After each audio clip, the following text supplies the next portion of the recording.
ఇది కాపు చేను అంటే పంట పండిత పచ్చ ఉంటుంది కాబట్టి మన వాళ్ళందరూ ఎక్కడ కనపడా కాపు కండు వేసుకోవాలని అందుకని అందరూ కండు వేసుకొని కూర్చోవాలని మేము అందరికీ కోరుతూ నిజంగా ఈరోజు మనకు కోట్ల శ్రీనివాస్ గారు మార్కెట్ కమిటీ వైస్ చైర్మన్ గారు ఈ కార్యక్రమం రావడం చాలా సంతోషం.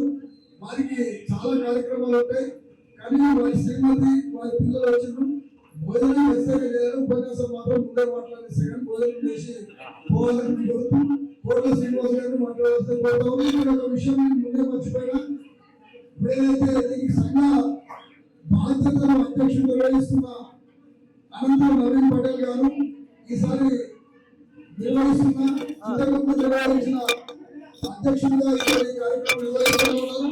వారు కూడా ఆర్థిక పదవులు ఈ సంఘానికి సేవ చేస్తూ ఈ సంఘ భవిష్యత్తును నిర్వహించుకోవడానికి ప్రయత్నం చేస్తూ మన శ్రీమతి నా సొంత కూతురు మా అన్న కూతురు ఆమె హైకోర్టులో సెక్షన్ ఆఫీసర్ గా ఉంది. ఆమె సేవ కూడా